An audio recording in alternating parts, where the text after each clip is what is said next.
بسم اللہ الرحمن الرحیم۔ السلام علیکم، میں ہوں مس اردو۔ آج میں آپ کو سناؤں گی کہانی اللہ دیکھ رہا ہے۔ کہانی کی شروعات سے پہلے اگر آپ لوگ میرے چینل پر نئے ہیں تو پلیز میرے چینل کو سبسکرائب کر کے بیل آئیکن کا بٹن دبا دیں تاکہ میری ہر آنے والی نئی ویڈیو آپ تک بآسانی پہنچ سکے۔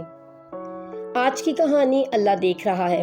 ایک دفعہ کا ذکر ہے کہ ایک گاؤں میں ایک شخص رہتا تھا جس کا نام عبد الرحمن تھا۔ اس کے 3 بیٹے تھے، تینوں اپنے والد سے بے انتہا محبت کرتے تھے۔ عبد الرحمن بھی اپنے بیٹوں سے بہت محبت کرتا تھا۔ ایک مرتبہ عبد الرحمن نے اپنے تینوں بیٹوں کو بلایا اور ان کو ایک ایک سیب دیا اور کہا کہ اس سیب کو ایسی جگہ جا کر کھاؤ جہاں تمہیں کوئی نہ دیکھ سکے۔ جو ایسا کرنے میں کامیاب ہوگا میں اسے انعام دوں گا۔ تینوں بیٹے والد کو اللہ حافظ کہہ کر اور ان سے دعائیں لے کر گھر سے نکل پڑے۔ دوسرے دن عبد الرحمن نے پھر بیٹوں کو بلایا اور باری باری سب سے پوچھا۔ سب سے پہلے بڑے بیٹے عبداللہ سے پوچھا، کیا تم اس سیب کو ایسی جگہ کھانے میں کامیاب ہو گئے جہاں تمہیں کوئی نہ دیکھ رہا ہو؟ عبداللہ نے جواب دیا، الحمدللہ ابا جان، میں نے یہ سیب درخت کے پیچھے جا کر کھایا، وہاں مجھے کوئی نہیں دیکھ رہا تھا۔ پھر عبد الرحمن نے اپنے دوسرے بیٹے سے پوچھا، یوسف تم بتاؤ تم نے کیا کیا؟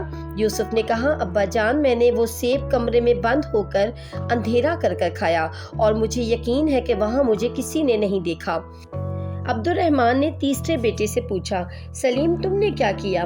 سلیم نے کہا، ابا جان، میں نے کتاب اسماء الحسنی میں پڑھا، اللہ کا ایک نام البصیر، ہر ایک کو ہر حال میں دیکھنے والا۔ میں نے بہت سوچا اور تلاش کیا لیکن مجھے کوئی ایسی جگہ نہ ملی جہاں میرا اللہ مجھے نہ دیکھ رہا ہو۔ اللہ تو ہر جگہ موجود ہے، اسی لیے میں یہ سیب نہ کھا سکا۔ عبد الرحمن اپنے سب سے چھوٹے بیٹے کی عقل مندی پر بہت خوش ہوا اور اس کو انعام دیا۔ پھر عبد الرحمن نے اپنے بیٹوں سے کہا، میرے پیارے بیٹوں، بے شک اللہ ہم سب کو ہر وقت ہر جگہ دیکھتا ہے، ہماری باتوں کو سنتا ہے اور جو خیالات ہمارے دل میں آتے ہیں ان کو بھی جانتا ہے۔ وہ علیم بذات الصدور یعنی دلوں کے چھپے ہوئے رازوں کو بھی جانتا ہے۔ اس کہانی سے ہم نے یہ سبق سیکھا کہ اللہ تعالیٰ کائنات کے ذرے ذرے کو بنانے والا ہے اور اس کی نگاہ ہر جگہ موجود ہے۔ اسی لیے ہمیں ہر اس کام اور خیال کو دل میں نہیں لانا چاہیے جو اللہ کی نافرمانی کی طرف راغب کرے، کیونکہ اللہ کسی بھی چیز سے بے خبر نہیں۔